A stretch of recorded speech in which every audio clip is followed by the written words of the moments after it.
Look at all that money, yeah, the money that they spend.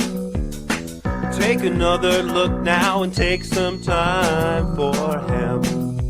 Don't cut trees for paper, cause it hurts the environment. Stop deforestation, yeah, it's time for hemp. Oh, an acre of hemp makes 20 barrels of oil. No need for pesticides to poison all our soil. People got no food, they got no clothes, they got no rent. Well, right now it's time for hemp. Thank you for taking time for hemp. I'm your host, Casper Leitch, and we ask that you hit the like button below and subscribe button and share us with your friends. That's how we let the whole world know how we are raising a voice here to let everybody take and look at the reasons why it is time for hemp. On the broadcast, also keep in mind that anytime you hear the word joint, you need to hit your bongs, your vaporizers, your pipes, whatever it is that you utilize to partake to take time for hemp. On the program, my joint host today, Al Byrne. Say hi, Al Byrne. Hello, Casper. Good evening. I'm coming to you tonight from my cave. You can see in the background, but we're happy to be here. This is a very international show tonight, folks. Casper and I in the United States, Indiana, and Florida. And the other Al here we have come to know, Gal Graham, he'll show up pretty quick. He's in Canada. And then our guest tonight is from Australia. So we're pretty cool. And that is true, Al Graham up there in Canada. You're letting everybody know how important it is to take time for hemp through the PACE radio network, right? That's for sure, Casper. That's for sure. And just so you know, it's feeling like minus 20, 25 here in good old Canada. And we got so much snow over the last week. It feels like we're finally getting to the end of cleaning it up. Well, that's groovy to hear. And I know that we have a guest on the other side of the planet. And I think their weather is a lot different than ours. I would think so. We should find out. What do you think? I think so. Why don't you bring him on? All right. Well, at this time, we'd like to welcome Lauchlan Grout to the Time for Hemp broadcast. And Lauchlan is with Hemp Farms Australia. Good afternoon, good evening, and good morning, I guess, in the land down under over here. It's a pleasure to be here. Thank you, Al, and Casper. Thank you for being here. I understand you're quite a pioneer there in your neck of the woods. You have been actively trying to help people understand the importance and value that's found in this remarkable plant and all the wonderful things that can be done with it. Couldn't have said it better, Casper. So we've been at this for about 10 years now. Started it in 2013 with some of my best friends. And I think we all share the same vision as the gentleman on this call for a better future with sustainability around industrial hemp. And really, I guess we'll get more into the crux of how we started and the story behind the passion that keeps us going every day in this industry and this company. But definitely the sustainability aspects, the repetition of what activities we're undertaking and how they've already sort of been undertaken before the illegalization of industrial hemp, as it was tied and stereotyped to medicinal cannabis. So yeah, we're all fighting the same cause here, and I think we're all on the same page of what hemp can do. And it's been an incredible journey for us so far in finding out the, I guess, unknown benefits of what industrial hemp can do. And yeah, I really look forward to showcasing some of those things with you today. Well, unless I'm mistaken as well, you're also very involved from the beginning of like germination to picking the strains to making certain the types of plants that are being utilized for the products and different types of products that you put out. gives a large spectrum of information and a wide variety of products that can dazzle the world around us. Yeah, but wait a Absolutely. minute.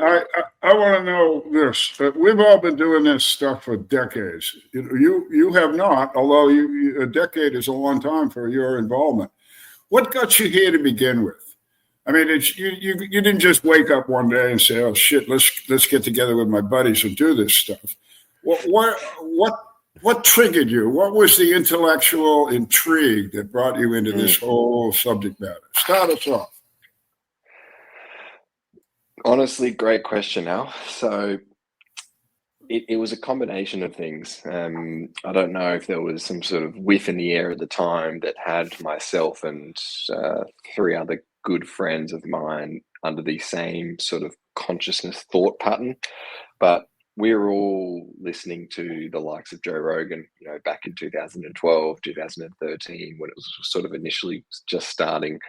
We read a lot of books, written by the likes of Alan Watts and Terence McKenna, and we're sort of deeply diving through that sort of psychedelic psychonaut phase of our lives and trying to understand more of reality as it seems. And I think taking a large interest in sort of the history of certain industries that died out in the world or in the history of the world. And one thing that kept popping up was obviously Manitoba hemp harvests and their incredible hemp protein products that they were offering and still do offer. My best friend at the time, and still is my business partner in HFA today, he had to get his gallbladder removed. And with that, he wasn't able to continue consuming whey protein. So he needed to switch to a plant-based protein just for the digestibility of it, so he wouldn't lose all of his weight. We heard a lot about industrial hemp and how it was such a good plant protein, and how hemp protein as a plant protein compared to other plant proteins is one of the most digestible plant proteins in the world, almost double the amount of digestibility as pea protein. So it sort of just confused us why industrial hemp as a product, even as a nutritional product, wasn't known. So we conducted a lot of research and started to realize the differences between high THC or high CBD cannabis compared to low THC and low CBD industrial hemp. And once we figured out those differences, we realized that there was quite a big opportunity on the horizon, just due to the little competition or even headway that had been made in Australia in terms of hemp. Just to give you an idea, there were only 2 breeders that had dedicated a majority of their lives to breeding genetics that they'd brought here from Canada and China back in 1995. They had been localizing those genetics to tough, sort of restrictive Australian climates. And over that 10-year period, until we met those breeders in around 2010 to 2013, it became very apparent to us that there needed to be a lot of work done to get this commodity industry going. There was a lot of opportunity, especially for people of our age at that point in time. We were only about 20 at that point in time. And I think the excitement around building a new commodity industry from the ground up with little to no competition excited us. Also, the fact that industrial hemp, not only for its known benefits at that point in time, there's a lot of unexplored unknowns about industrial hemp and what it could do, not only for potentially soil rehabilitation, but also for the sustainable fibers and textiles that can come from it, the building products that can come from it. The fact that hemp steel, also hemp plastic that is compressed in the right way, is 6 times stronger than steel and can also outperform in terms of fire retardation compared to steel and other products. It just blew the concept out of the water for me, and the fact that no one was looking at it not only bugged me a little bit, but also just told me that this either hasn't been done because it's impossible, or it hasn't been done because it's been too hard. and I put it in the too hard category, which got me really, really going. So really, that is the real trigger that got us. The fact that no one else had bothered, and the fact that this plant with such incredible benefits was being disregarded so heavily. That also blew away Jack Hare. I remember Jack knew about the Henry Ford hemp car, but he wasn't able to find proof of it. And I was interviewing a gentleman by the name of Gateway Galbraith at the San Francisco Earth Fair, and Jack was on hand, and he just got a fax from the Henry Ford Museum that verified that Henry Ford had used hemp in the auto body. And he found a film that he unearthed, and it shows Henry Ford hitting the back of the vehicle with a sledgehammer. And the narrator says, you know, more lighter than steel and more durable than steel. And we've known since 1930s that what you just said to be true, that you can make steel out of this plant. And why it is that it's so unknown at this point is beyond my comprehension, especially in the world that we live in, where we're supposed to have mass information at our fingertips at any given point in time. Yeah, I know. First time I read Jack Hare's book, like I was blown away. I'm like, holy shit! It was one of those books that you put it down, you had to pick it right back up again. Yep. Yeah, to get got a very, very good friend, Mike Lewis, who lives in Kentucky, and he grew one of the first legal industrial hemp crops after Prohibition. That was done in, I believe, 2016. There's a really lovely video on YouTube, which is a remake of it was backed and funded by Patagonia. So it's a Patagonia film, and it's about American industrial hemp.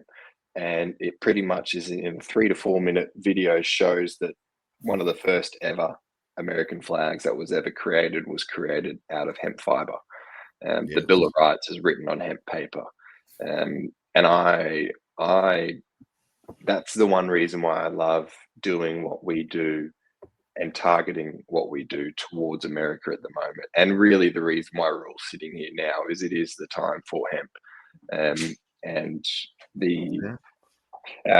it is the time for hemp. And as we've seen, pretty much the work that's already been done in the States and the story about that,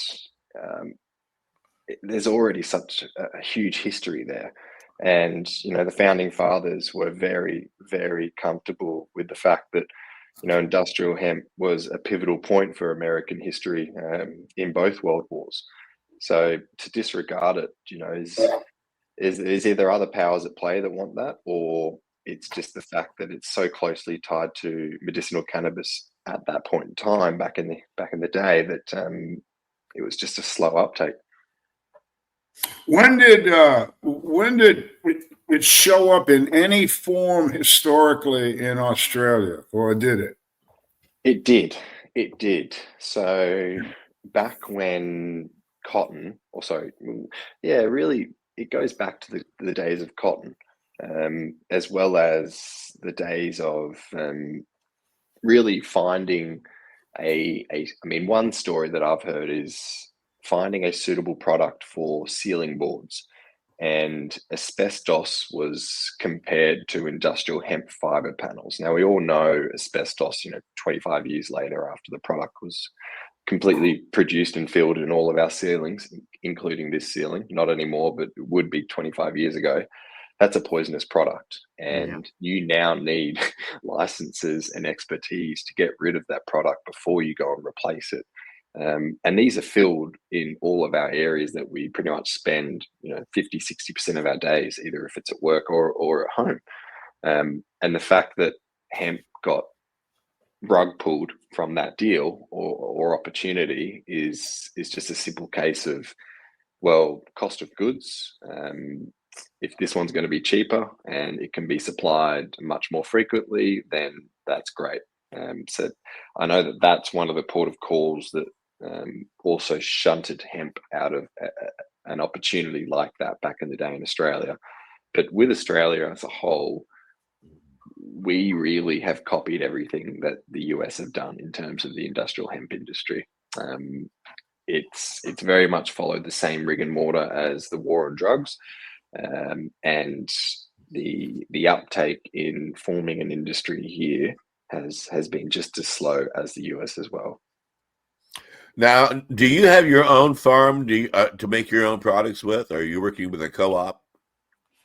So we own small lots of land to produce what we call as our greenhouse and our registered seed production.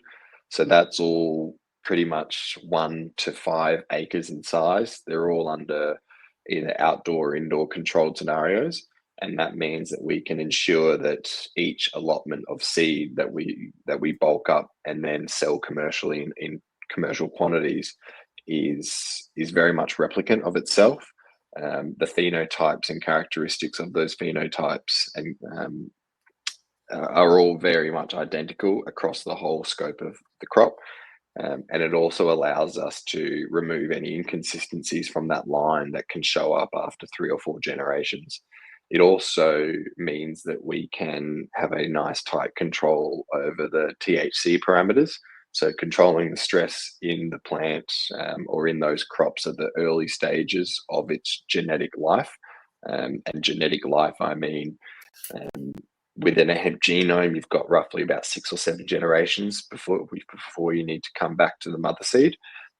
And that is a case of minimizing the risk of THC compounding up over those generations, which is a natural defense mechanism for industrial hemp. So industrial hemp produces THC as a terpene element, as a part of its cannabinoid development, as a defense mechanism, not only to obviously pests, but also sometimes diseases. So our breeder and our team have been able to identify precursor compounds to THC and THCVA, and those precursor compounds can actually be isolated, and we can control the upward trajectory of a compounded THC cannabinoid within a plant genome to stop that increase of THC over the generations. So that's really a large focus of what we've been doing in our small cropping scenarios. All of our larger cropping operations are done with growing partners of ours, as well as pretty much certified seed multiplicators. We do handpick those, and it has taken many years to handpick the right ones. But just like any other big seed company works around the world, like your Syngentas or your New Farms or your Bayers, they all have contract growers. They don't really own land themselves, and they do research with universities that have research teams in place to conduct that high quality work. So we try and reinvent the wheel. It sounds to me like your country is like 20 years ahead of America. What's the process for you to get like I'm assuming you have to get a license and all that. Like here in Canada, we have to deal with Health Canada, and there's all these regulations and things that the growers have to go through. What's the process for you in there in Australia? Yeah, so in Australia, for industrial hemp, we have the Department of Primary Industries, which is a government ag department, state by state, that license and regulate the industrial hemp licenses for growing all hemp under 0.3% THC. There is also another body which pretty much only deals with the medicinal cannabis crops, which is for the prescription medicinal industry here. That is the Office of Drug Control. So there's 2 main arms. We deal with the Department of Primary Industries on a state level, state by state, depending on which state we grow on. And if we are wanting to export seed to a different country, such as America or South Africa, we have to run under a license and permit that is a part of the Office of Drug Control. So it's a much higher regulatory body, purely for the fact because they regulate the medicinal and pharmaceutical side of that industry. But the DPI here are very good. They are probably understaffed, but that's purely due to the probably scale of the industry and where it's at in Australia. We have formed industry bodies such as the Australian Hemp Council, Queensland Hemp Council, and that's how we communicate with those government departments to either improve licensing regulations or really just a voice for the industry to bounce off the regulatory bodies to better improve how everything can operate. Let me go back to right at the beginning. Your hemp industry in Australia is regulated by agriculture people. Is that correct? Correct. How about that, guys? Yeah, wow, Right. amazing. Where it should be. It's where it should be. Well, There's no yeah. doubt with that. Well, yeah, but I mean, I'm glad that I wanted the audience to hear that, because there's a lot of us, mainly me, I guess, that rant a lot here in the U.S. that it's a plant and it should be held accountable as a plant. It's not a drug. Now, if you want to make a drug out of the plant, okay, you shift it over to another body. That makes sense to me, which regulates, I'm sure, for human purity, et cetera, which any patient or any healthcare physician would want. So you got a dual thing going there, but I like the idea. How about you? Is it working? It's working. Yeah. I Good. think there can be a lot of improvements, that's for sure. And I only mean really improvements around, and this is the really one thing that bugs me about some of these regulatory bodies, and it's not their fault. And I understand that and respect that fully. But what bugs me is farming's all about timing. And when you need to put a crop in the ground, you need to put a crop in the ground. And when it rains and you've got subsoil moisture, you need to use that. And if you don't, well, then you've got to pay to irrigate. And that's an extra cost. And if, for example, we submit a sowing notification, a planting notification to let the regulatory body that we're planting this variety at this location at this time. If they don't get back to us in 3 weeks, for whatever reason, we can't actually plant. And if we miss that planting window, they don't care. It doesn't matter. And when we're talking about using genetics that have been built upon a structure of GDD, which is growing degree of days, if we miss a sowing date and the daylight focus within that day is an hour longer, for example, or half an hour longer than what we'd shoot it for, we'll miss the perfect optimal flowering window for our variety. The whole crop will be probably 20 to 30 days later than expected. And then that pushes the timeline back now to then, for example, deliver seed to America, which takes 45 days on a ship. So like these contingencies they've come back to bite us in the butt at some points, because the timeliness of regulatory bodies getting back to us hasn't occurred efficiently. And like I sit on the Australian Hemp Council as a vice president, so I know what crops are going in where, and if it's really a busy time for regulatory bodies to receiving hundreds of papers to approve thousands of crops. No, there's only ever really 1 or 2 crops potentially nationally being grown every month, so it's not a huge task. So that's one of the things that does bug me, and I think that'll just improve over time. But yeah, those are some of the things that can really bite you in the butt if you're not prepared. Another question you just popped in my head. I was in the Navy forever, and I've been on a lot of ships. So when you put these seeds on a ship, what is the physical condition of those seeds? I mean, how do you pack them? Is there humidity control, temperature control? What's going on there? Yeah, temp controlled containers, and the way you pack it is very important. So we pack on pallets in 25 kg bags, so 50-pound bags pretty much. And we have a temperature control unit within that container, which registers over the course of its travel time the temperature going up or down. Now, the shipping lines guarantee us a range of temperature between 8 and 12 degrees C. Now, if it pops out of that range for too long, then we'll have a case to then, I guess, make an appeal to that shipping line, whether or not there was damage occurred on the seed due to the temperature rising to 20 degrees Celsius for 8 hours of the trip. Then we'll know that that could have an effect on the germination. It might not, but it could. And if it does, we can make an appeal for that. But that process there, really, whenever the seed's out of your hands and not in your control, it's always a risk. So when it's on a ship in a container, sitting at 8 degrees Celsius at about 40% relative humidity, we're safe. Any variances within 10 to 15% of that is fine. But anything drastically outside of that, then there can be some issues in terms of the quality of the seed.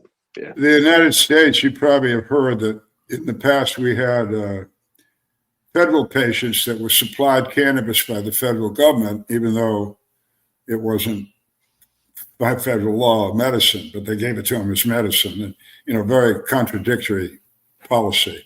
But the cannabis grown for these patients was grown at the University of Mississippi and was shipped to another state, North Carolina, by semi-truck to be made into cigarettes, if you will, joints for these patients. And our examination of the shipping method was that these trucks were not temperature control vehicles at all. The pot was packed in 55-gallon blue drums, which are, food quality drums, but nevertheless sealed up and put in a truck. And they get there when they get there, and they handle what they handle. And the result of the seeds and the material delivered to North Carolina was shit. That's what it was. And so I'm happy to hear that. And I was hoping I would hear what you guys have done is appropriate. My country, it's still got a lot to learn. We could learn a lot from you guys. When we were talking earlier, just before the show started, I told you that I was very interested in nutrition. You've touched on nutrition. Could you go a little deeper on that for us? I guess it's the seed nutrition, the oil of the seed. Is that what you were concentrating on? Correct. Yeah. So it's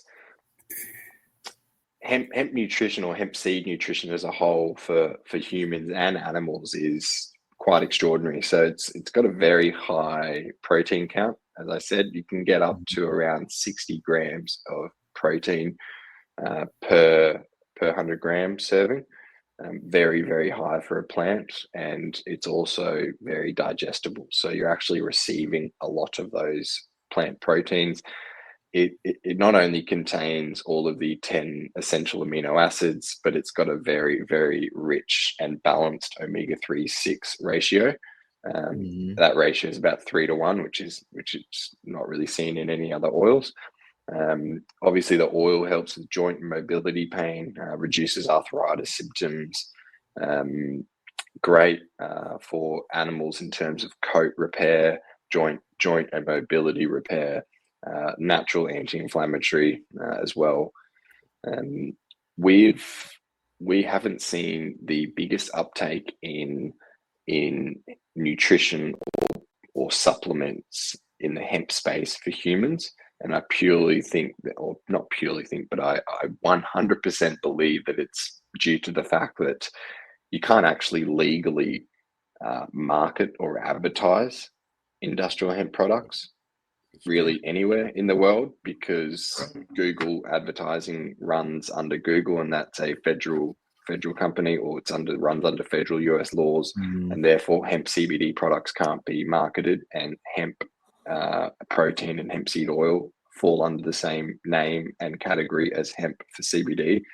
That's why Meta as well, and LinkedIn and people like those companies, they don't allow paid advertising for anything that mentions the word hemp. So all of these fantastic hemp brands out there pushing protein products and nutraceutical or supplemental products with hemp as an ingredient can't actually sell it to their target market because their ads won't be listed. That's a big resistance and challenge for these brands as well, and I think has a huge discrepancy on the uptake of this type of product. In terms of the animal feed side of things, we've had a lot of positive uptake for livestock with hemp, although it's not 100% approved because the what do they call it?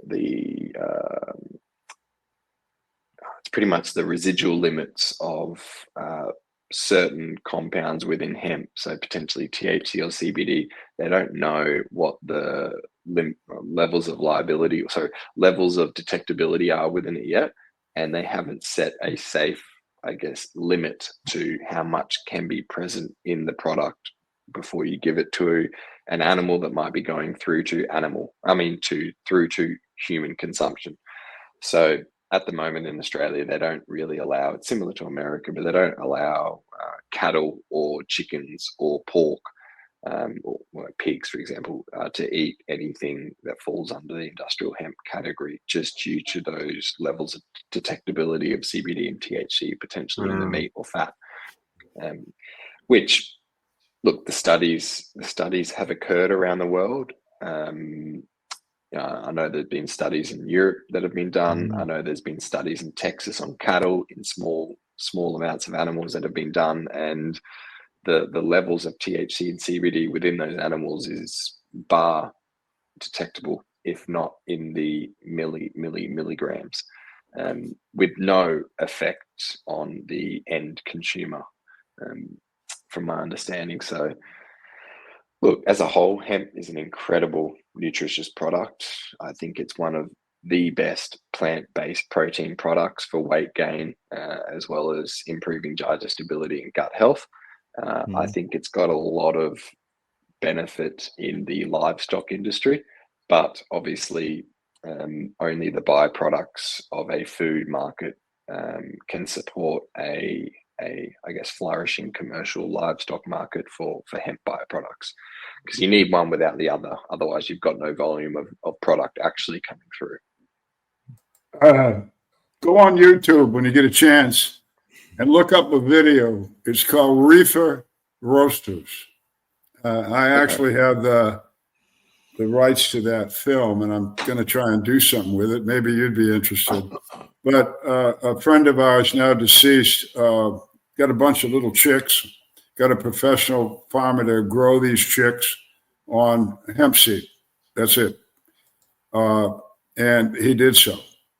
During the course of the video, you'll see that the chickens were exposed to various other feeds in competition.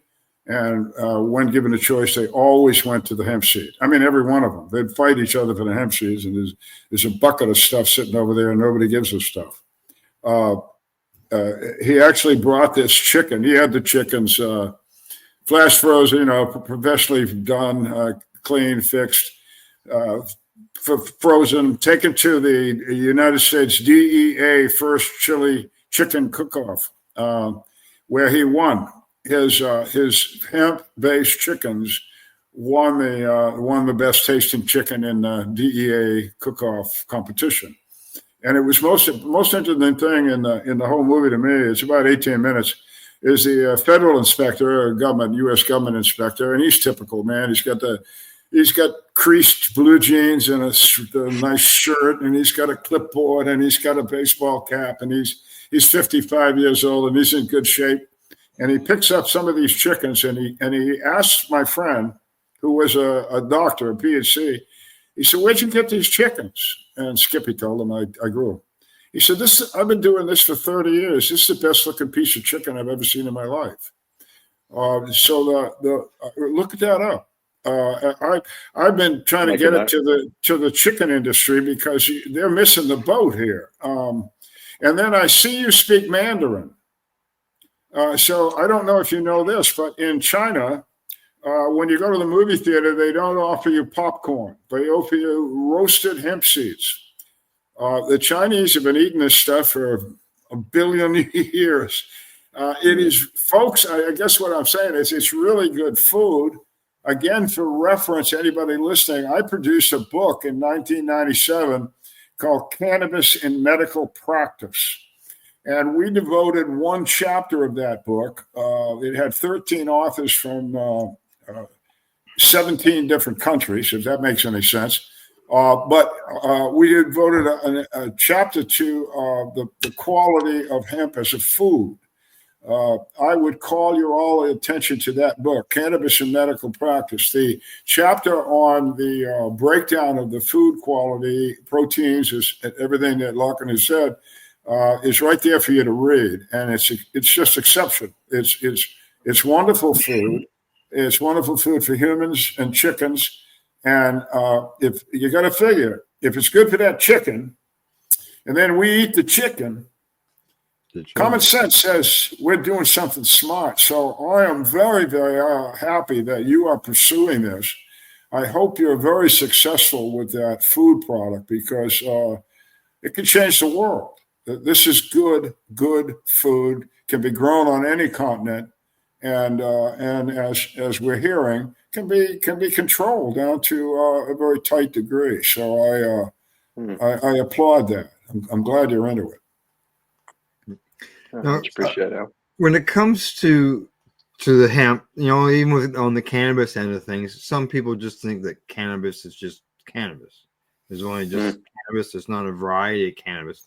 I'm at your website and I see that you guys have seeds for sale. I'm assuming by the looks of it, maybe it was more along the line of, selling large quantities of it. And you've listed different varieties of the seeds that are available. Correct. Yep.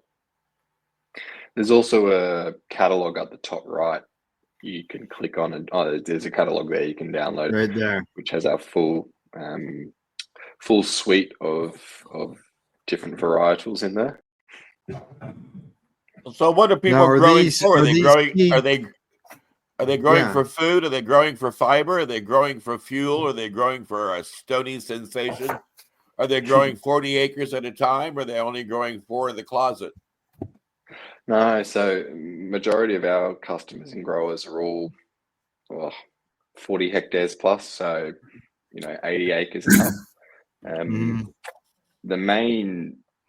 Our main, I guess, the end market that a lot of our customers are feeding into is the biomass and fiber market, mixed in with carbon sequestration. So a bit of a double dip there. So sequestering carbon throughout the crop cycle, and then locking up that carbon in a certified product, either as a building material like a concrete block, a hemp block, or locking that up into a biochar product, and then putting that back into the soil to add organic matter, and also just to really improve soil performance, and then also add carbon back into the soil as one of the most important compounds for that.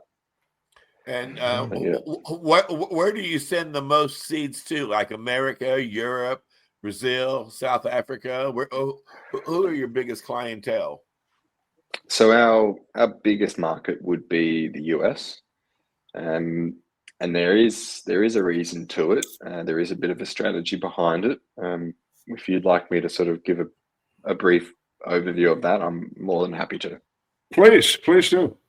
Yeah, because I wasn't aware that we had such a thriving hemp industry in our country at the moment. I wasn't either. So yeah, let us know. There would just be seeds. Yeah, you do in a lot of the southern states. A lot of the northern states are focusing on grain production for the food market, and that's purely because they're using Canadian or European varieties that are well suited to those latitudes. Much colder climates, so they require a different genetic line to, I guess, excel in those areas of the world. It also helps to have someone like Manitoba over the border, feeding those growers with good genetics and seed, and then offering them buyback agreements on all the grain that they produce. So it's a great circular economy structure that. And it's very similar to, a structure that we're putting together in those southern states, such as Texas and Kansas, Tennessee, even all the way over to Virginia as well. But really, what I guess strategy we're working off and trying to replicate is very much like the cotton industry back in the 50s and 60s. Australia's cotton, particularly in New South Wales and Queensland, became a global leader in innovations in genetics and water efficiency and pest resistance. So these advancements directly benefited Texas cotton farmers, and really any cotton farmer in that similar latitude, due to the fact of the similar climates and similar latitudes as here. Australia's pretty much genetic researchers back in the 60s developed drought tolerant and heat resistant cotton varieties that thrived in those harsh conditions. Obviously, Texas, with its hot climate, unpredictable rainfall, found these genetics very suitable, and the adoption of Australian varieties led to higher yields, improved fiber quality, and better resistance to environmental stress.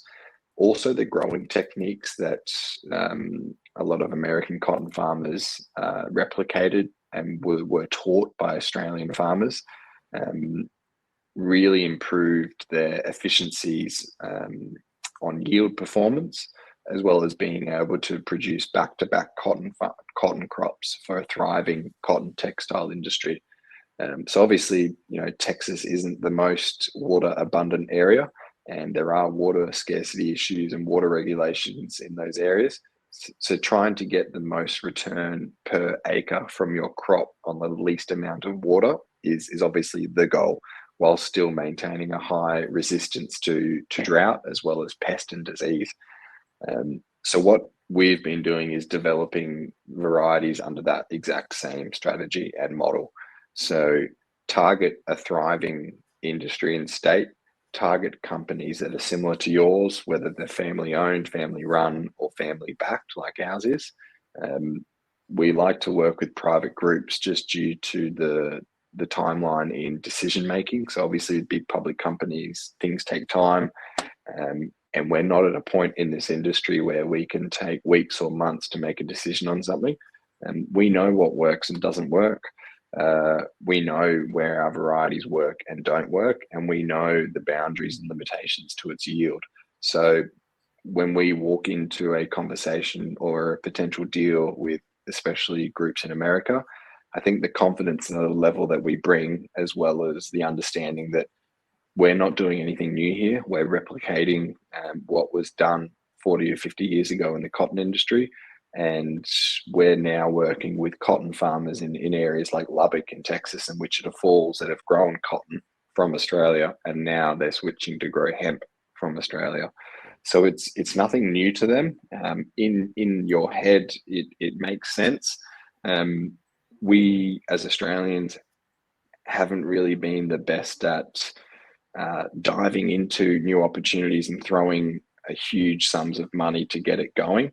We're quite risk averse, as our history has shown, and we like to perfect things before we push it out to the public and big note ourselves and get really the steam train rolling.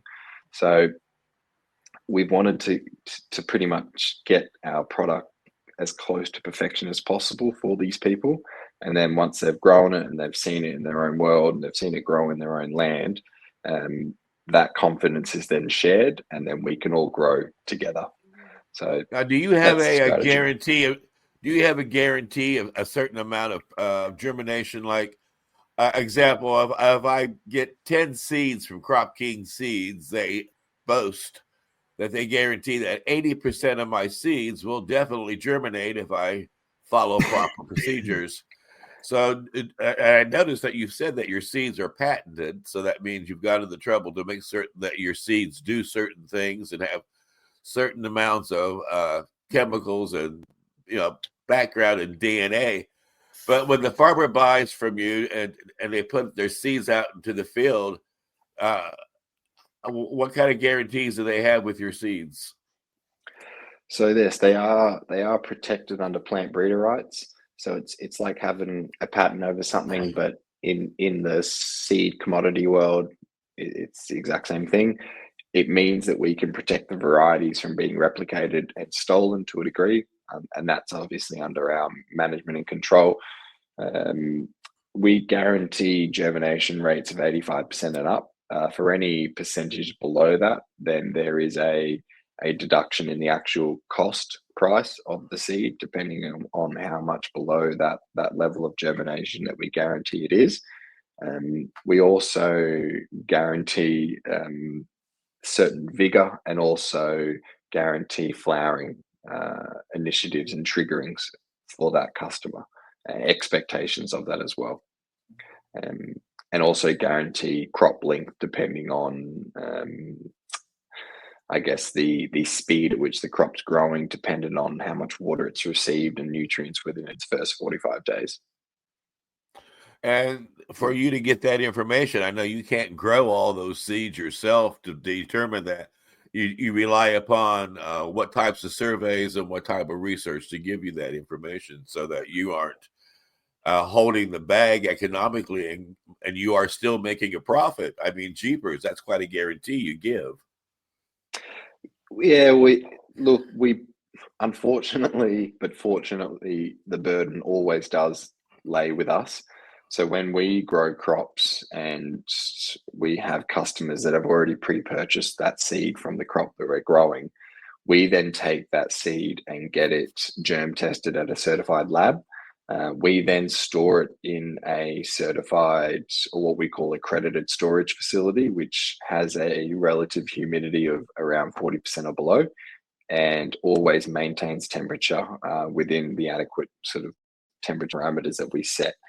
Now, when we harvest seed, it goes directly to that facility and stays there. So we pretty much lock in its germination at that point post-harvesting.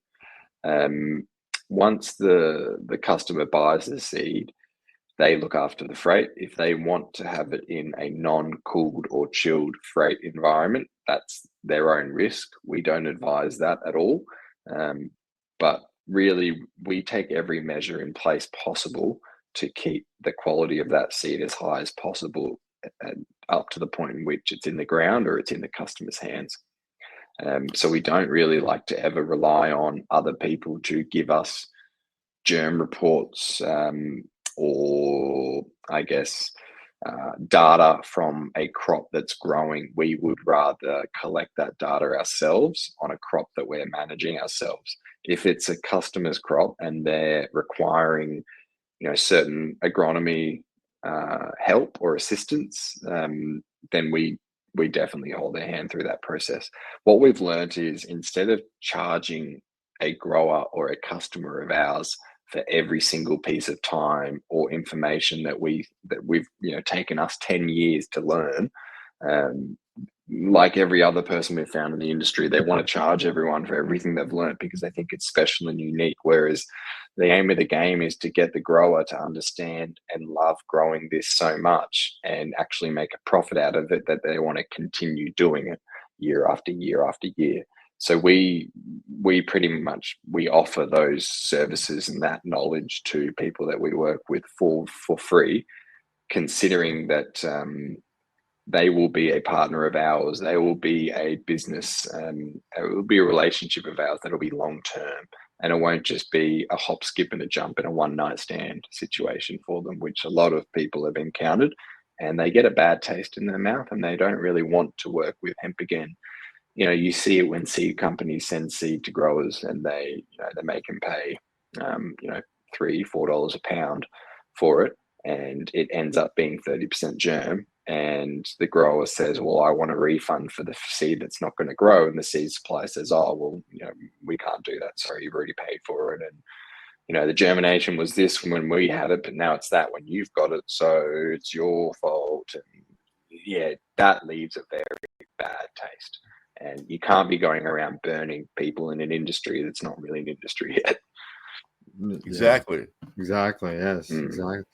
Now, I keep hearing you talk about seeds, and I understand that hemp farmers do the seed end of things, but we know there's so much more to the hemp plant than just seeds. So, what do you do with the rest of it? Great question. Obviously, so we're a seed and genetics or biotech business. So Right. we try and maximize the amount of seed produced on crops and varieties that can be 100% grain focused varieties, as in production. They could be dual purpose or they can be fiber.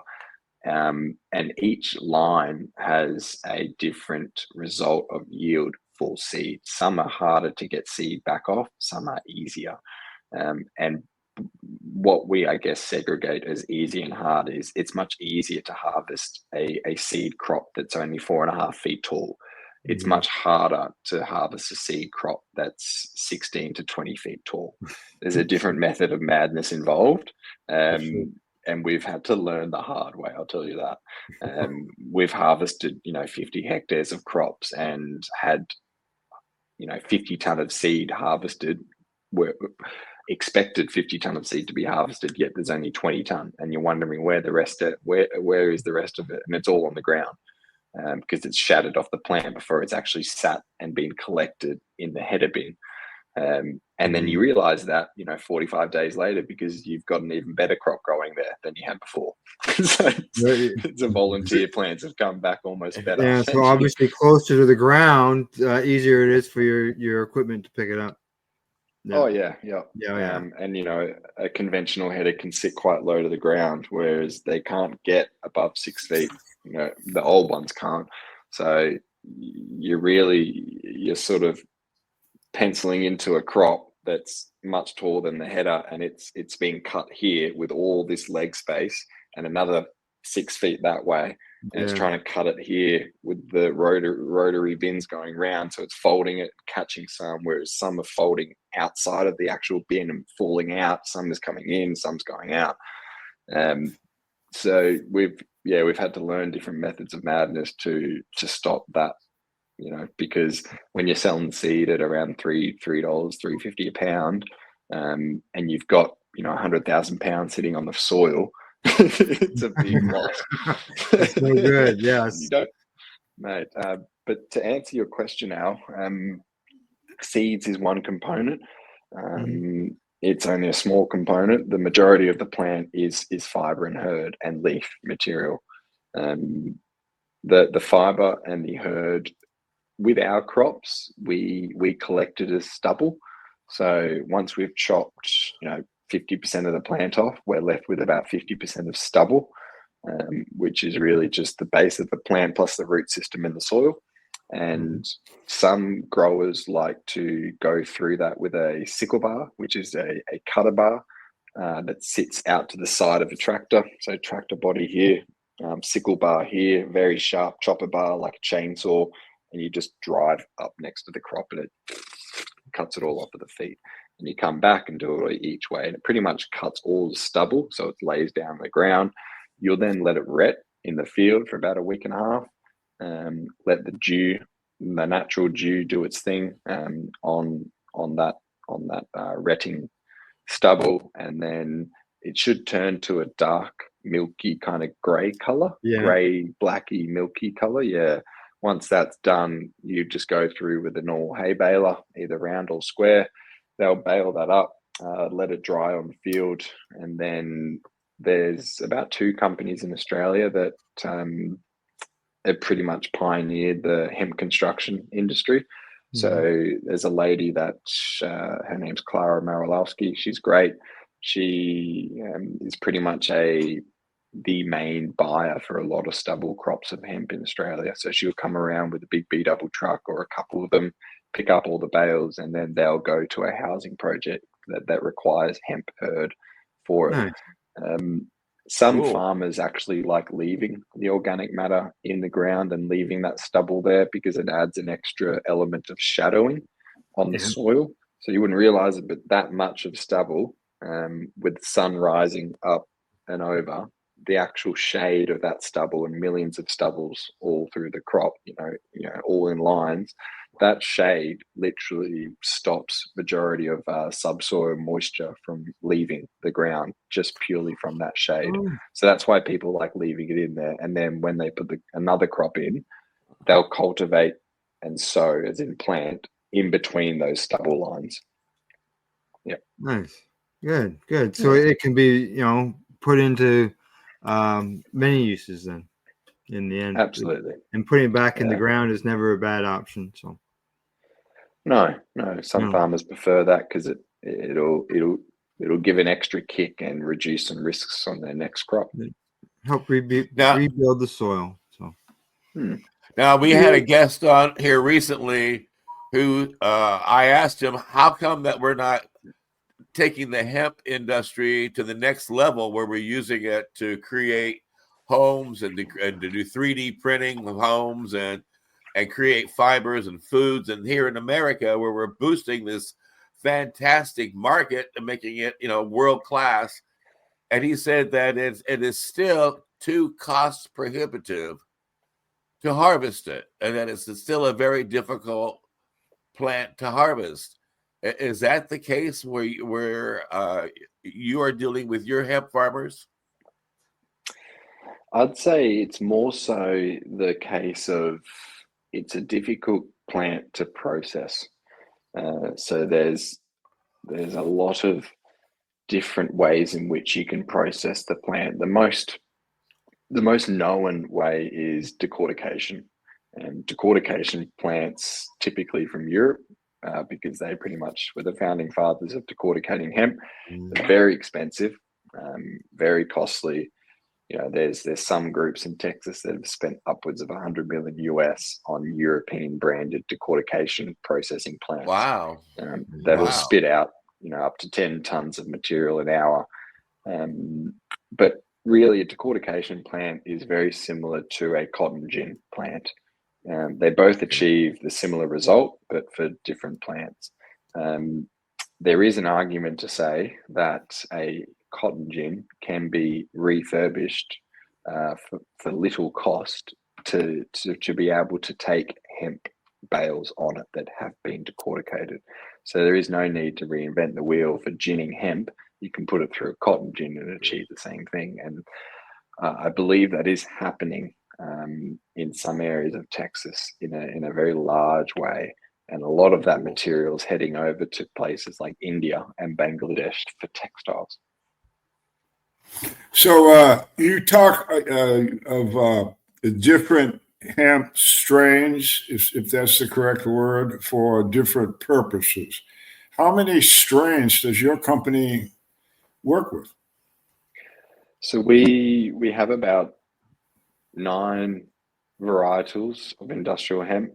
Our breeder, John Hall, he was one of the 2 founding fathers of industrial hemp in Australia.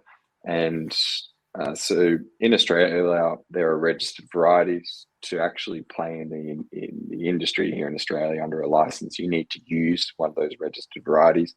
HFA own about 60% of all of the registered varieties in Australia.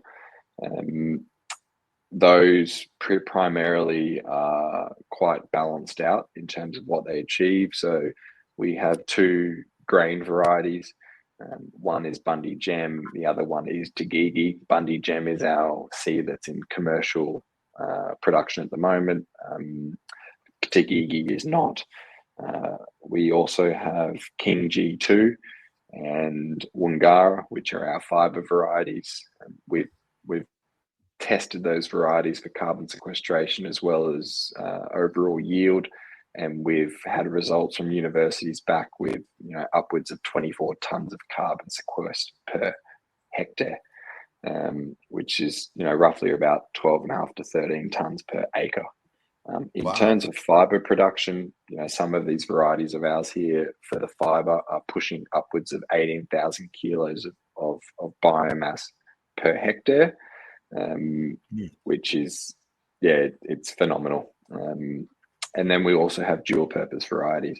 Now, I always have been against dual purpose varieties because I've just been taught by the oldies in my life that you can't be good at 2 things. You're either good at one or you're good at the other, or you're shit at both. And my argument for this is, well, with these dual purpose varieties, it's not the fact that you're either good at one or the other. It's very dependent on when you plant it. So if you plant it very early in the season, it will perform very well as a fiber crop because it's got much more time in its vegetation phase. Oh, Whereas if you plant it very late in the season, it won't have much time at all in its vegetation phase. Therefore, it'll trigger into flowering quite quickly, and the crop height will stay very short.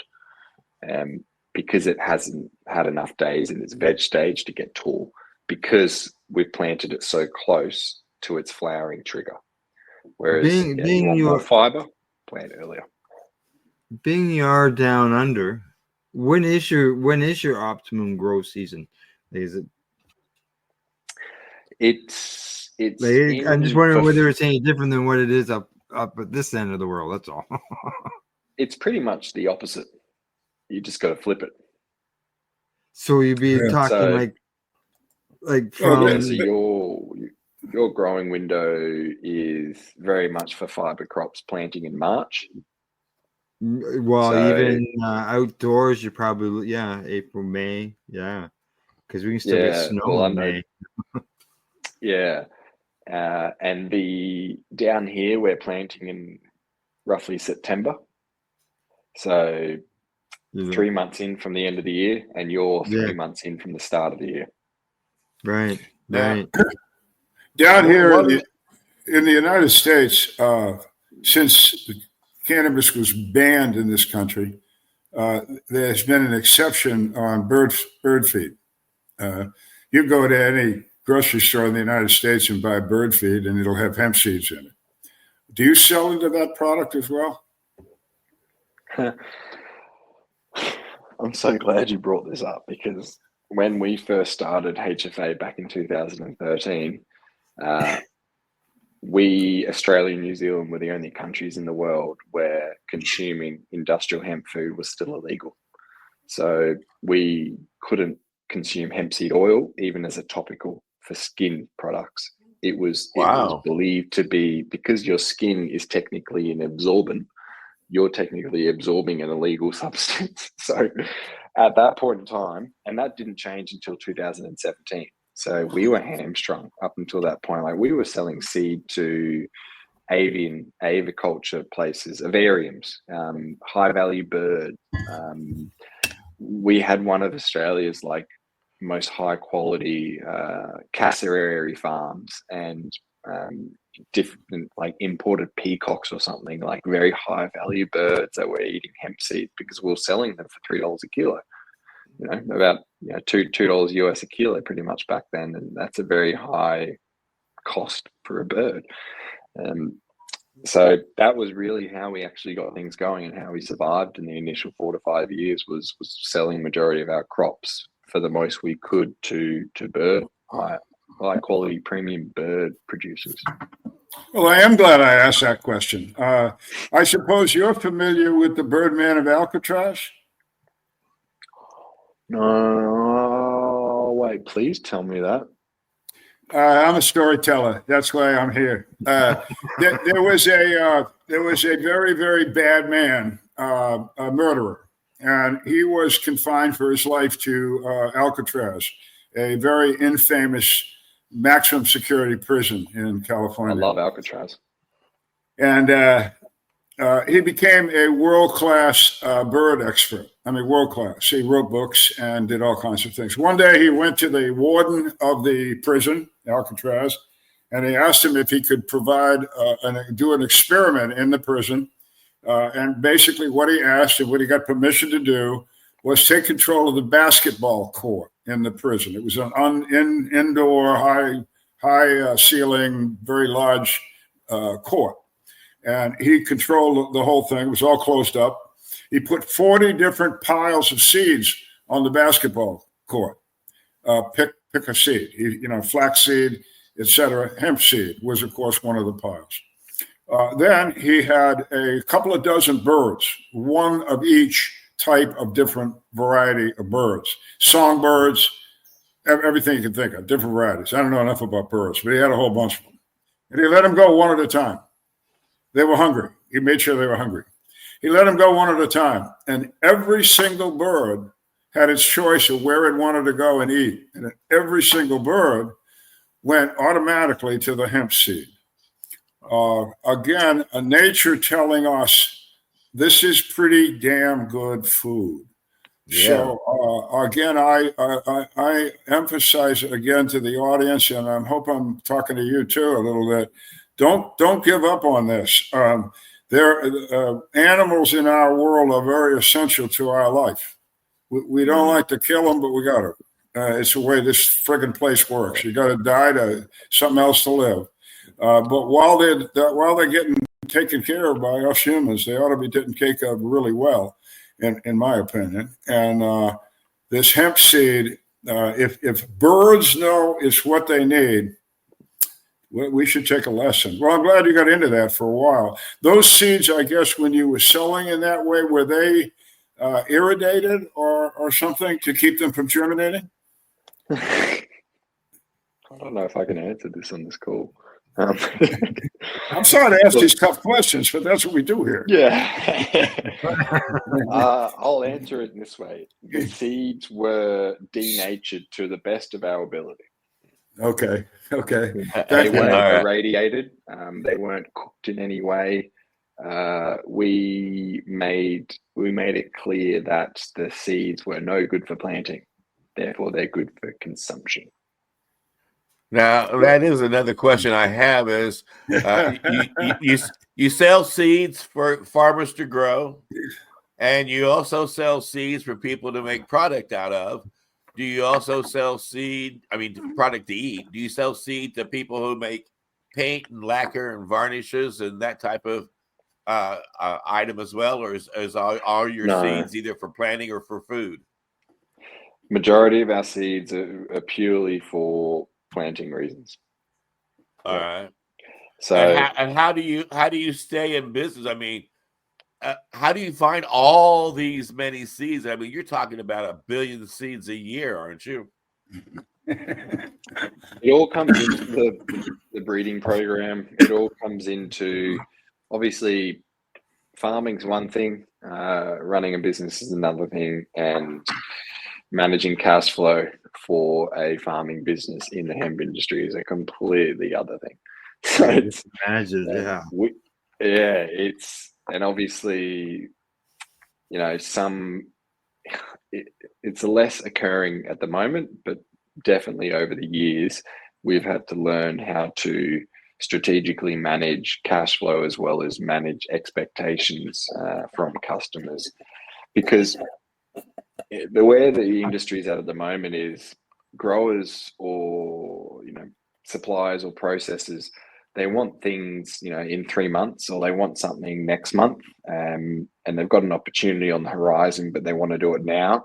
And you can't just grow a hemp crop at any time of the year, and you can't expect a seed supplier to have 50 ton of seed available at the drop of a hat, because if anyone's sitting on 50 ton of seed, they're sitting on 50 pallets at roughly $6 per pallet sitting in a cold storage unit.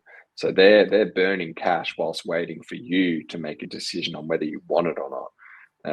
So we're not really at the point in time yet where we're like Monsanto sitting on 550 tons of corn seed, because we know that 600 ton demand is coming in the next 2 months because the season's coming up for corn. It's not like that at this point. And for it to get to that point, we need to build supply chains, and we need to build end markets that have volume, because then breeders like ourselves can go out there and actually focus on producing a bloody good product and seed, and not try and focus and stressing on managing cash flow for product that one customer said they wanted, but now 2 months out from the crop of planting, they now don't want it anymore because their funding's disappeared, or their brother's gone off and slept with their sister or something, and now they're all fighting. And it's just and I've worked in other commodity industries throughout my life, beef as well as cotton and corn, and it doesn't happen in those areas because there's 60 years of history, and that's just what we're going through at the moment. And I think that's what you need to go through to build up an industry like this, and also try and remove all of the potentially negative stereotype that some individuals can attach to someone trying to push an industry like this. So it's not only the language you use and the way that you represent yourself, but also, I guess, the stature in which you walk around with, and what you're trying to represent and prove. needs to carry true and forth with everything you do and every engagement that you come into. We've been fighting politicians for the past 10 years on trying to educate them about the differences with, smokable or consumable cannabis for medicinal benefit compared to an industrial hemp, which you can try and smoke in a telephone-sized bowl of it. You probably die of emphysema before you get high. So, trying to get that through to them is just, I just want everyone to be on the same page because, as I sit here with gentlemen like yourself, you get it and you understand it and you lived and breathed it, whereas these other individuals haven't, and we have to walk them through that process to make business and life simpler. I suppose your politicians are very much like ours. I'm guessing that their background is lawyers, attorneys, law enforcement. Is that true? Yeah, they're just not as wealthy as your politicians. Yeah. So, again, all of us have been doing this, and like you, and one of the things that we've all found with our politicians, I guess it's the same. I'm hearing what you're telling me. They don't know anything about growing anything. They're not. Most of them aren't farmers. Most of them here in the United States. I mean, I say this kind of with a tongue in cheek, but I don't think I'm very wrong. Is they don't get that cannabis is a plant.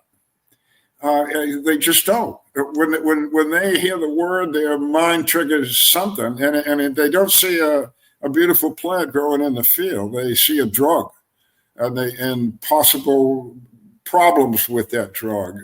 Is that the way Australia government law kind of looks at this? Is it still a criminal thing down there? Or how's that go? It really, exactly like you said, gets put into the basket of too hard, too fast to deal with right now. There's too hard to deal with right now, and there's no one sitting across my table right now that's willing to push a bucket of cash under the table and say, just do this right now and get over it, please. There's no one doing that. And look, I'm sure, and to your point, Al, they look at it like the exact same opinion and perspective that you just spelt out then. It's a drug, it's bad, it's, negative connotations, the history of it, potentially cartels, mafia, blah, blah, blah. The way that we should be looking at it is there's cash, there is tax money to be made, there is improvements to life, to country, to infrastructure, to everything that can be made off this. Not just taxing medicinal cannabis, but taxing industrial hemp in a small manner.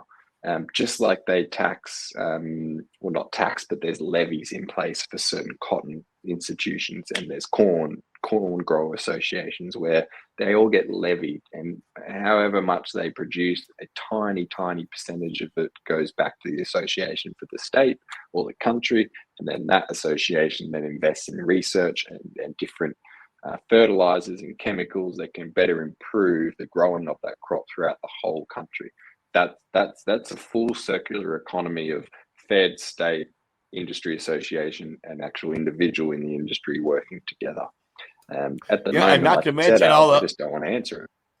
Not to mention all the local jobs that come from that, because so many people in so many different countries complain that all the jobs are overseas. No matter where you're living, they're saying all the jobs are overseas. Whereas if you're growing this plant down the road, you can have a factory that's turning it into fiber, or a place that in the back down the road, basically in your backyard, that's turning it into fuel or into food, and you can create all those jobs and 2 grow seasons in your own community. Absolutely. How many people do you employ? So there's 3 people in our team. Pretty much got a head agronomist.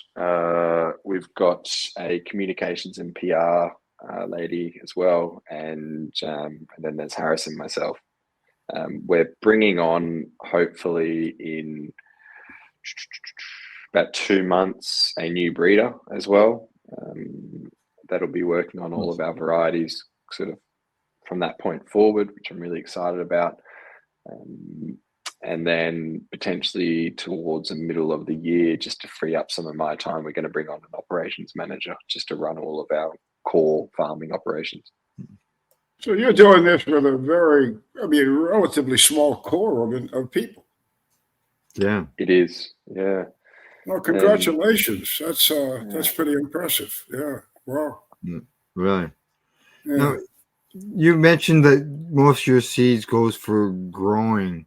Now, is there a different kind of hemp seed that produces a better milk than a different strain?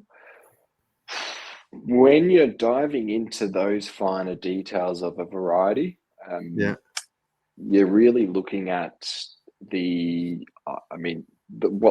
what the processors or probably the brands would look at in that perspective is what's the percentage of oil in a whole seed. We've seen and obviously the larger the seed in that perspective is better because you're going to have a lot more hull in it, which is Okay. the white core heart, as well as a higher percentage of oil. Therefore, your extraction, so per ton of seed that you cold press, if you've got a higher percentage of oil in your seed, your extraction is going to extract more seed per ton of oil compared to other varieties. So like with Bundy Gem, for example, and Ruby, there's a 33 to 34% oil percentage in it. Therefore, we can guarantee processors that they'll get roughly for every 10 ton of seed that they cold press, they'll see roughly 3.3 or 3.4 thousand liters of oil.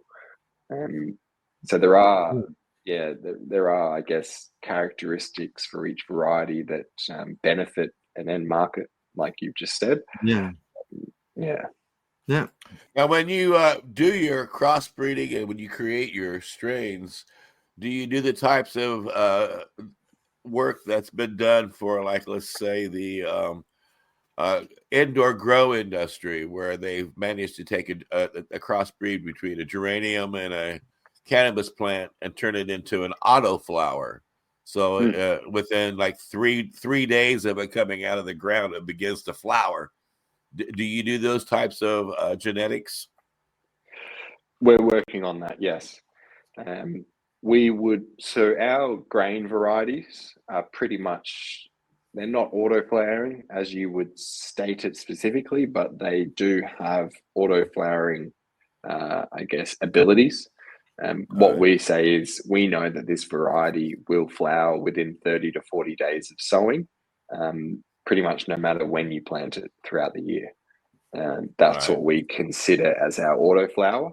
And that's because it's been developed more so not off growing degree of days, but environmental factors as well as gene type factors that will trigger that flowering immediately. Okay. You got an insect or a problem or a parasite or anything down there that goes after hemp? Yeah, there are a lot. Probably the biggest one that we deal with is Heliothis, and that's very prevalent in cotton crops. Really, in the most recent years, we haven't really had any issues with disease or pests. The only other soil-borne disease that we've encountered, which was quite bad, was sclerotinia. Sclerotinia is when there's a lot of white fungus that builds around the base of the plant near the soil. And if you pull the actual root system out, you'll have a lot of white, moldy-looking fungus along the roots. So sclerotinia is really only prevalent in areas of high humidity and high moisture. And that's a lot of our sugarcane and bean production areas in far north Australia. Because they grow beans there every day in and out. They're pretty much planting and harvesting every day. So it's non-stop throughout the whole year. And we have grown crops in bean country before. And a lot of those varieties that they're using for beans are resistant and have been built to resist sclerotinia. We encountered it. We took plant samples from that diseased field and then pretty much identified or grew further plants that didn't have those disease pretty much existing. And then we created a new line from that line as a disease-resistant crop of Sclerotinia. So then we could actually continue following years growing in a high bean production area without the risk of Sclerotinia. So identifying diseases is one thing, but then producing variants of the same line of varietal to then withstand that disease is another process in itself. Does that transfer to Texas? Is that a problem in Texas with the same affliction? No, I haven't seen it there. No, Texas is quite dry, which is good. Yeah. We've got a lot of humidity. Like in areas up north, the humidities can sit for months at around 90%, sometimes 92%. It's wild. Yeah, you literally get out of the car or your house and you're immediately sweating. Yeah, it's interesting. A long time ago in a place far away, I swapped my Jeep for an Australian officer's Land Rover, I guess it was. And was it a Land Cruiser? Yeah, that's what it was. He had mine for 2 weeks and I had his. We had a blast. We tried to destroy him. Anyway, I was pretty impressed with this officer because we were in Vietnam, and it was really humid and it was really wet and it really sucked. And he didn't have a problem with it. And he told me that he was from a part of Australia that was normal. So I guess that was North Australia. He fit right in. Now I understand.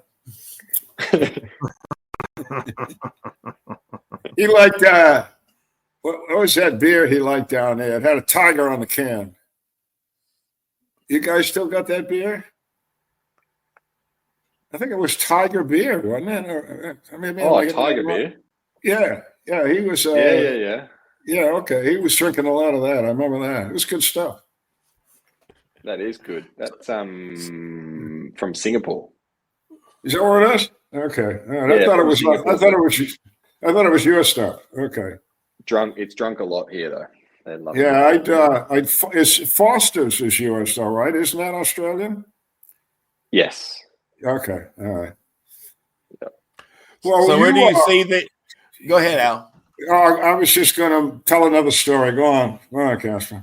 So where do you see the hemp seed industry going on a global basis? Do you see it going more towards farming? Do you see it going more towards food? I truly believe that one of the most important directions that hemp is going in is the role that it's playing in the carbon economy. I believe that the role that it's going to play in soil rehabilitation processing, so removing PFAS and removing heavy metals such as boron and nickel and zinc and all of the large, or I guess bad heavy metals that are in our soils, it is a great remediator of those things.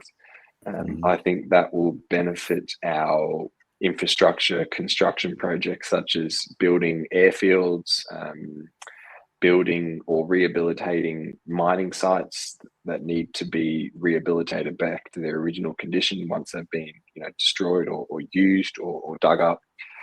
All of these programs in which bringing environments back to their original, I guess, state is there's a role for hemp to play in that, and there's a role for hemp to play in the rehabilitation of those soils. There's also, as the icing on the cake, you can rehabilitate soils from heavy metals and PFAS whilst at the same time sequestering carbon from that soil. So you've got a double revenue stream from, killing two birds with one stone there. I think expanding the international collaborations between, investment boards as well as processing platforms and big grower groups will open up the industry to a large commercial and viable volume that the cost of producing products won't be ridiculous.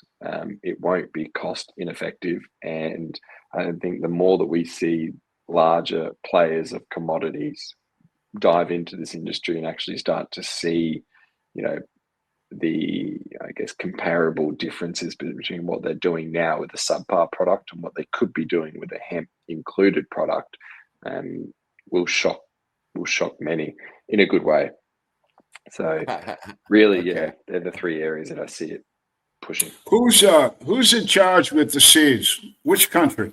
Who's got the show here? Are you in the top three? What's going on? Look, it's hard to say at this time because I'd cut up the areas of viability of seed into two: Northern Hemisphere and Southern Hemisphere. Northern Hemisphere is very much dominated by the European breeders because they've been doing it much longer. A lot of those European breeders have obviously exercised their activities in Canada and made a name for themselves, and now big brands in Canada like Manitoba have taken on those varieties and localized them and created their own. That's happened over the past 25 years. Yeah. So they've got their stuff down pat. When you start to bring industrial hemp closer to the equator, you're now talking with tropical and subtropical varieties, which is a very different game to be playing in with hemp. Hemp's originally from Siberia, so trying to bring it into a very drought-stricken environment, little water and high heat, is the complete opposite to what it's genetically originally used to. So it's a lot of time, a lot of patience and money that goes into adapting these varieties to a climate and condition. I would say Australia and China have the biggest advance in terms of viable varieties for tropical climates, whereas Europe is much more advanced in terms of far distances from the equator, so far north and also far south. So like in Tasmania, for example, that random little island off the southern end of Australia, a lot of the European varieties work well there, but as soon as you bring them to mainland Australia, ugh. Oh, really? Wow. I had once a big involvement with a wheat farm 200 miles south of the Canadian border, North Dakota, right in the middle of the place. And when we got done harvesting, on average, we pulled out a net profit of about $50 an acre, which is not much, but if you got a lot of acres, it adds up. But right north of us, 200 miles, the Canadians were growing hemp. We were growing wheat. They were growing hemp. And they were netting out at $200 an acre, 4 times what we were doing. Is that profit margin still valid? It's hard to say because it's very different for each end market. The profit margins will differ, obviously, depending on how well you grow the crop and how well you yield it, and then how many inputs you had to get there. And if you're paying for water, that's a cost. If you've got natural in-crop rainfall without irrigation and you get a lot, then that's great. You've got a lot of water without paying for it now.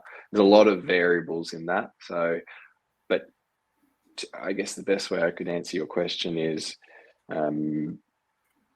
if you know how to grow the crop and you know what you want to achieve from that crop, whether it's a focus on grain or it's a focus on fiber, if grown well, you will profit quite considerably out of it if done well. Yes.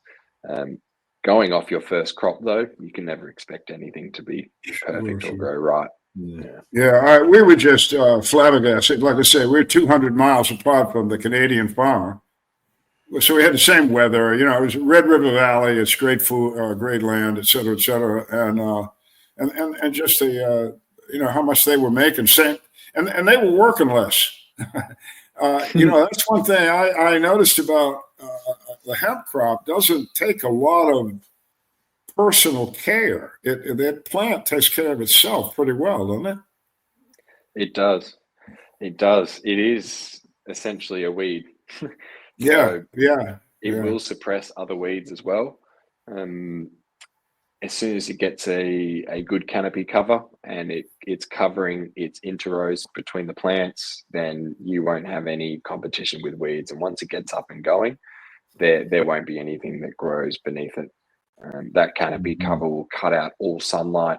So any other potential weeds that'll grow on the actual bed of the crop, the risk is very, very low, and the likeliness of it is low as well. But really, those first 30 to 40 days of your crop are the most critical.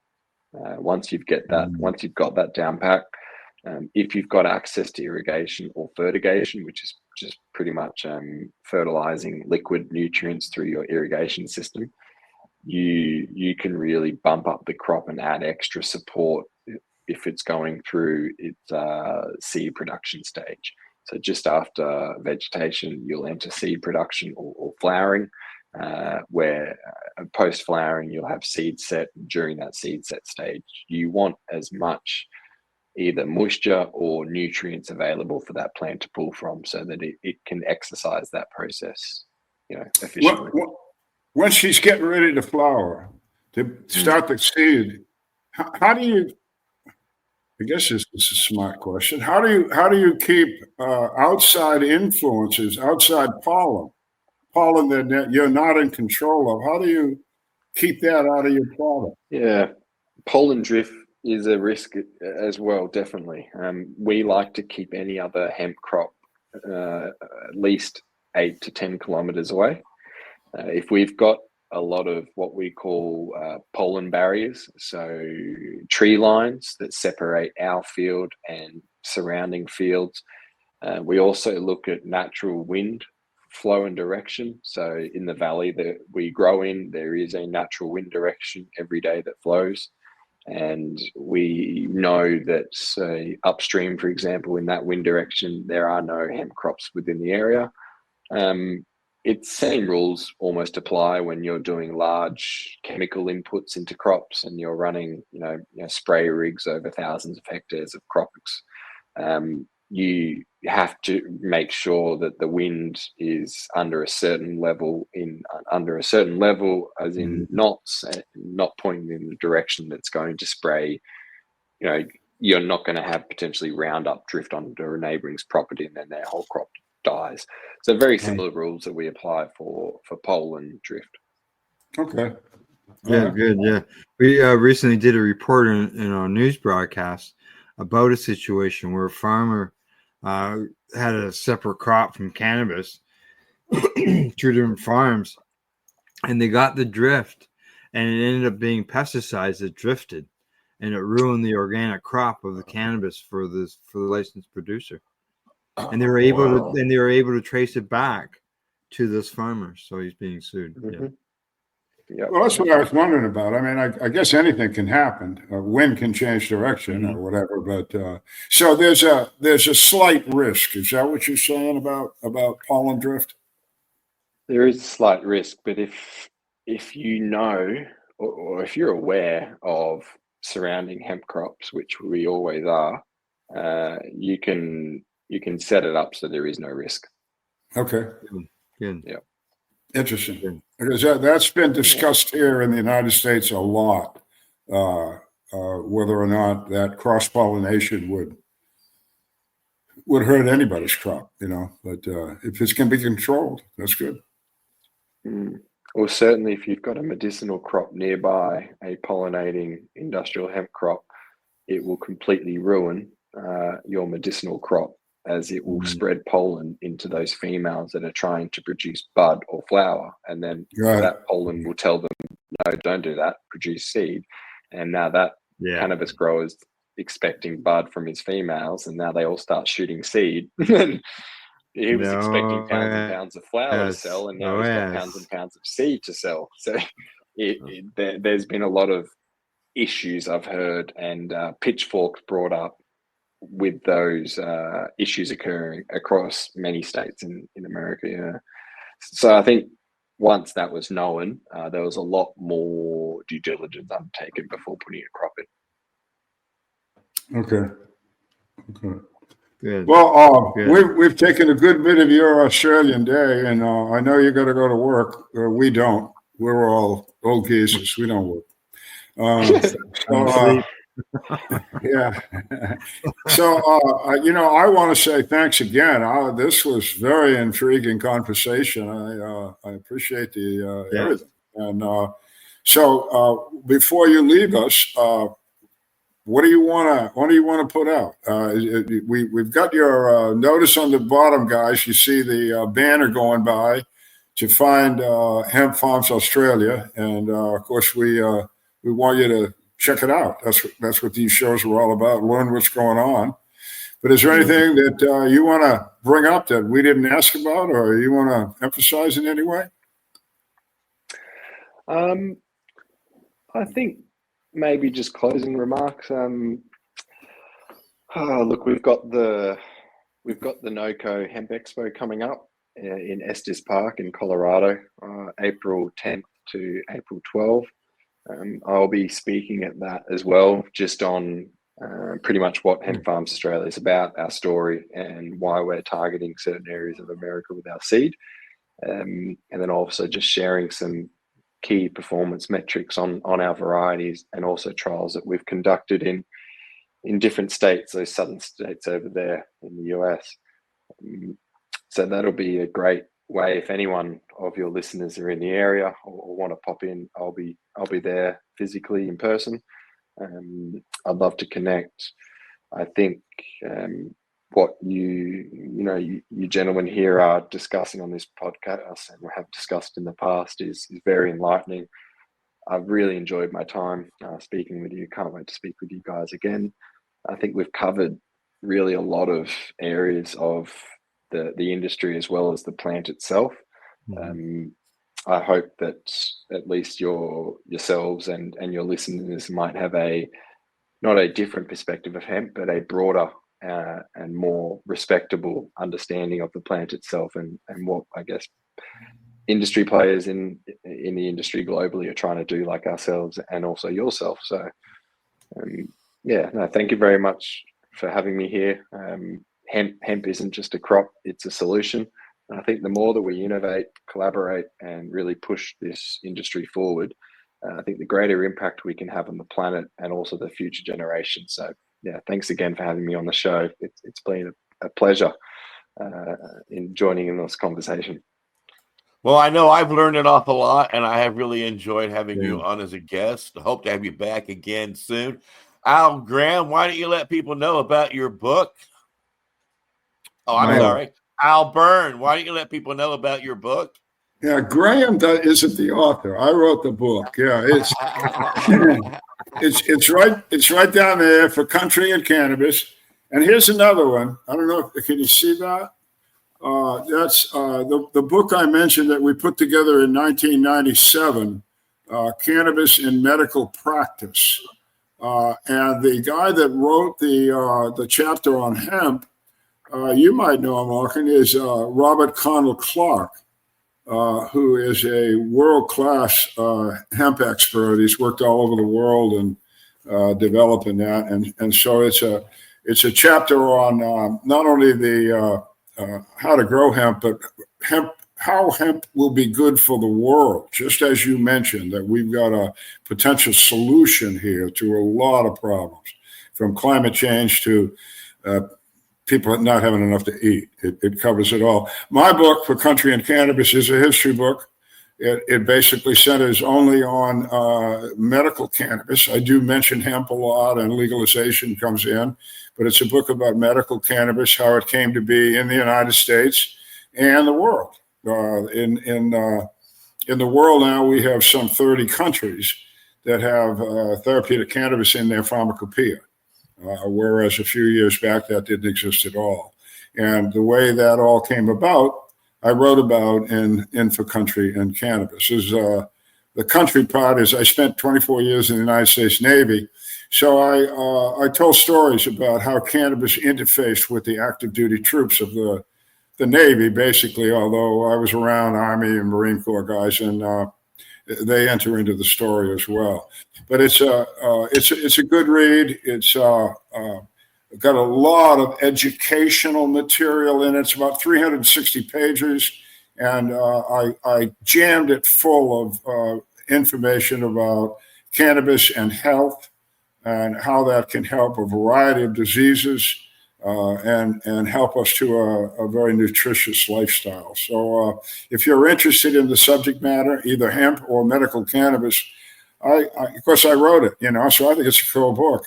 But I would definitely pick it up if you have a real interest in this, or if you're a patient and you're sick and what's going on isn't working. you might want to listen to the words spoken by any number of doctors and researchers in that book. Not my words, they're other people's. I just copied them down. And then Al Graham is he's our Canadian influence here, and has done this radio work on this subject for a long, long time. And I'll let him tell you. Pace Radio Network.